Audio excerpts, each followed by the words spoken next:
I'm going to talk about different options for replacing the whites, the key tops, on pianos. I've been doing this for a long time. I've done many sets. My first set was in 2000. I'm going to talk about 5 different options for badly abused or worn key tops, whether ivory or plastic. I'm going to talk about them in order.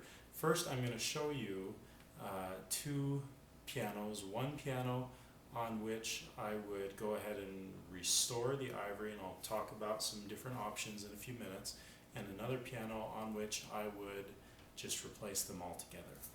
So let's go over here. This first piano right here, these are ivory, and you can tell ivory because it has kind of a wood grain, and it's random the way wood swirls are. And this is, it's very dirty, but this will rub off nicely. Ivory's a really neat material, fun to work with. It sands nicely, it buffs. You can bring it to a beautiful mirror shine, and I'll show you a picture that I'm going to post also of some ivories that I've done. So like this, they've got a chip here that I'll be able to fill, a few chips down here, and this set will look really nice when I'm through. This set, however, on this piano is a piano that I would just altogether replace these key tops. I hear stories all the time about my son back in 1970 took a Tonka truck, one of those big metal Tonka trucks, to the front of the keys. That for some reason it's always the Tonka trucks, and these key tops I would go ahead and replace. They are just too far gone, and you can still get ivory. Ivory is elephant tusk, and elephant tusk it was banned in 1972 or thereabouts, but there was so much available. A lot of people bought a lot up, from what I understand, and so there's a lot available. I've purchased a lot, and I've also collected a lot over the years from the pianos that I've replaced with plastic. Even on a piano like this, where there's so many they're too far gone. They're 52 whites. I'll probably harvest maybe 10 to 20, something like that, really good ones. So this one there's hope, that one there isn't. So let's talk about the options.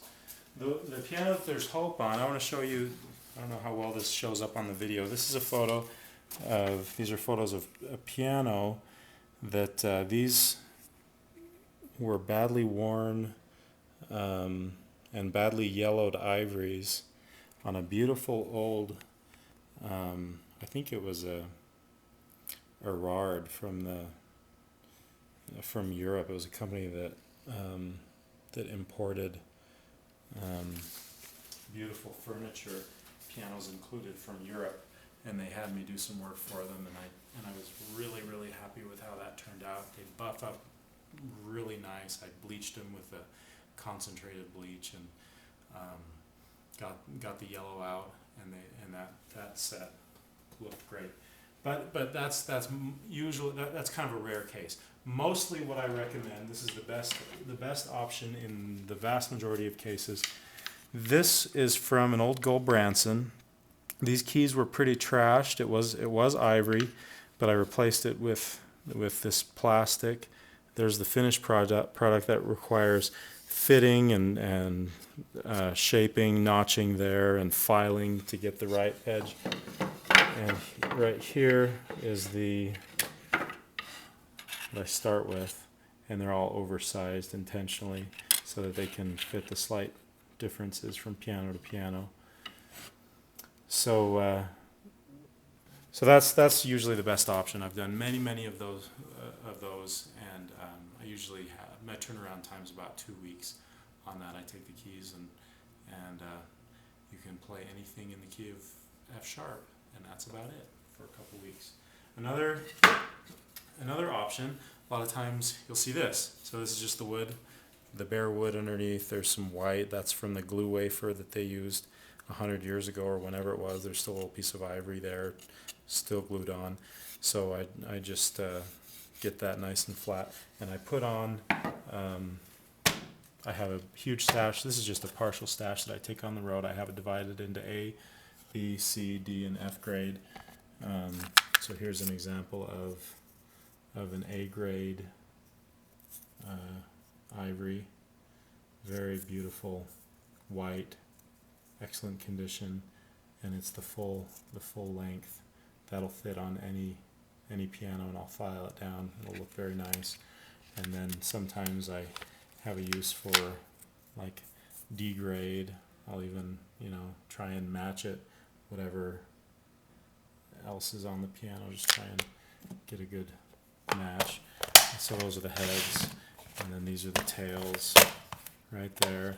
And then all of these bags here are various. These are actually plastic, but they're made to look like ivory. Old plastic from the 30s that was made to look like ivory. You can see lines, and the idea was to make it kind of look like ivory to match that grain, but this is much better. This is a lot prettier. It doesn't feel quite the same, but it's close, and it looks good, and it's a lot cheaper than real ivory. If you're doing one or two, I would go ahead and do real ivory, but if you're doing a lot, then this is a cheaper way to go, and it looks good. And I can get that in various shades, as you can see in the bags over there. So that's another option. Okay, this is from a Baldwin. You can see the chips there, and there's a product out called Acrylic. It's a really neat product.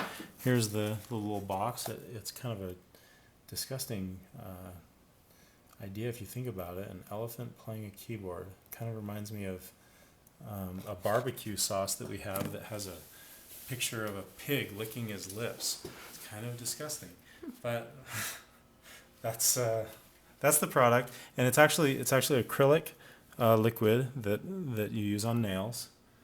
Right there, mixed with these powders. One is a white, one's a yellow, and you mix them together to get the right shade. And this can be filled in here and sanded and disguised. Usually you can see a little hairline. It's almost impossible to get rid of that, but if you match the color right and buff it up nice, it's pretty well disguised. So that's for a few chips. And then the final possibility that I never recommend to people, but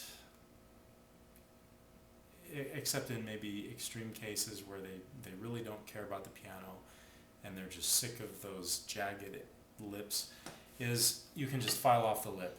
So normally, of course, so back to this one, you can see the little lip right there.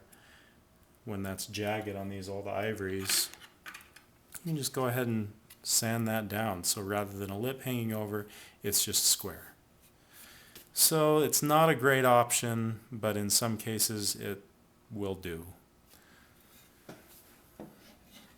And this, actually I'll put these back in this piano, and you can see this piano, somebody did this who knows how long ago. This is a piano that I acquired fairly recently, and somebody at one point just filed all these down. And that old ivory. So, if you'd like to have work done on your ivory, there are a lot of options, and I can make any number of recommendations. Give me a call, and I'll be happy to come have a look at your piano, and I'd be happy to make a specific recommendation